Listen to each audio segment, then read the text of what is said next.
Vanessa, Yes. I feel really happy with Harry and Meghan. She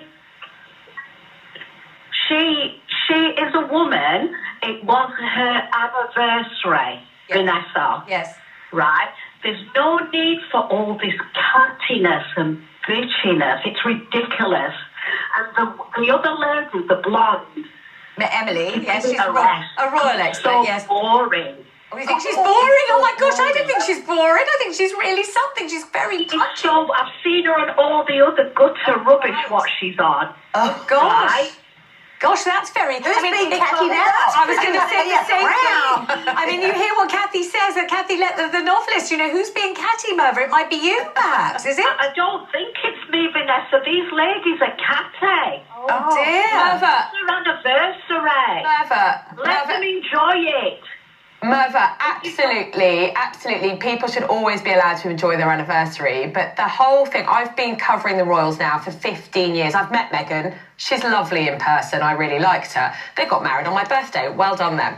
But I think we also have to look at the reason why she's making these things public. I think it's fair comment that we should ask why and why now. What do you think of that, Merva? Why you never go on about the lazy one, Kate?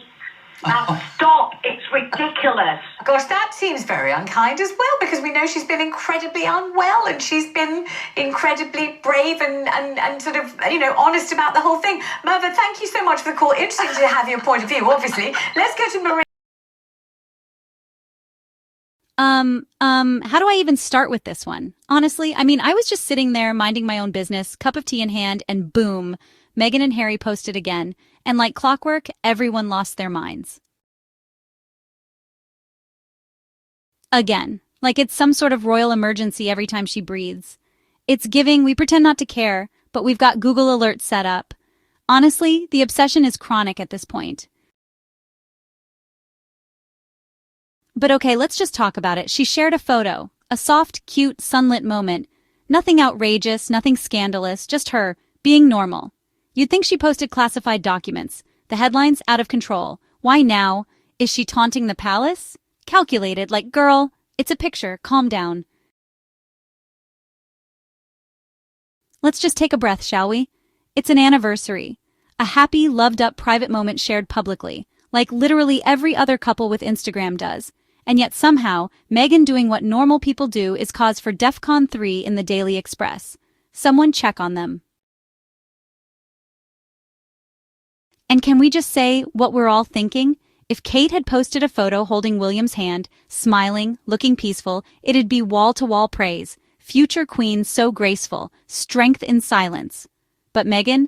Nah, Meghan must be up to something. Meghan must be hiding a secret agenda behind that smile. She probably photoshopped Montecito in the background to look sunnier than Balmoral. That's how petty they've gotten. I swear, if Meghan walked into a room holding a kitten and a cup of tea, the headlines would be like, "Why does Meghan hate dogs? It's wild." And listen, I'm not even going to pretend I didn't see the absolute unraveling on that morning panel.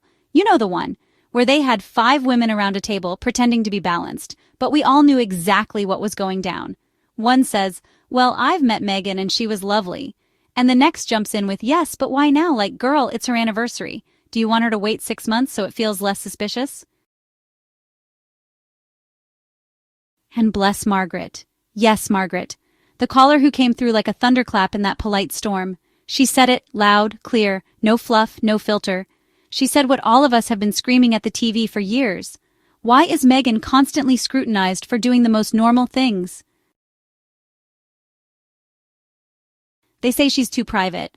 Then they say she overshares. They say she's irrelevant. But somehow, every move she makes ends up in a think piece. You can't be irrelevant and the main character at the same time. Pick one. And then, the shift. The minute someone mentioned Kate, whew, they got tight, defensive, eyes darting. One of them literally whispered, "Let's not be unkind," as if saying Kate doesn't work as much as a federal offense. But Meghan could be accused of faking her own children and not a single eyebrow would twitch. No, let's be kind there. No, maybe she's going through something. It's just attack, spin, pile on, repeat. Where was this delicate energy when Meghan was pregnant and being hounded by paparazzi? Where were these soft voices when her father was being paraded around like a royal pawn on breakfast shows? Now suddenly we're handling Kate with silk gloves and prayer circles. And listen, we get that Kate's had health issues recently, truly. But let's not pretend that Meghan was ever given that same compassion, because she wasn't. You know it, I know it, the palace knows it, the Rhoda knows it. Everyone was comfortable watching her suffer, and calling it accountability. But Margaret, she wasn't having it. She said, "You always go on about Meghan, never about Kate. Why's that?" Silence. Absolute silence. Someone sipped tea. Someone shuffled papers. It was awkward and delicious. Because that's the thing, isn't it? The truth is awkward when you've been selling a double standard as journalism. They don't want Meghan gone. Not really. They want her quiet, obedient. They want her to exist only as a cautionary tale. This is what happens when you step out of line. But instead, she's glowing, flourishing, existing in soft light and sunshine with her man, her babies, her dog, and her sanity. And that right there, that's the problem. Because the narrative said she'd fall apart. They said she'd regret leaving, said she'd come crawling back. But Meghan said, "Actually, I'm good. I'll build a new life, on my terms." She is thriving. That's the real scandal. And what's Harry doing while all this noise goes on? Being unbothered, walking red carpets, launching projects, loving his wife, protecting his family like a man who remembers what his mother went through and refuses to let history repeat itself. That's what really grates on them. Not that they left, but that they're doing just fine. Every smiling photo, every podcast guest, every child's birthday celebrated in peace is another reminder that the firm didn't break them, and they hate that. So what do we get? Endless analysis of smiles, side eyes, what Meghan wore, who she hugged, why was her hand on his back, why was she laughing at that joke, like, girl. She's not decoding nuclear codes, she's being a person. Maybe, just maybe, she laughed because it was funny. Wild concept, I know. And don't even get me started on the sources and insiders claiming she's planning some grand Hollywood comeback.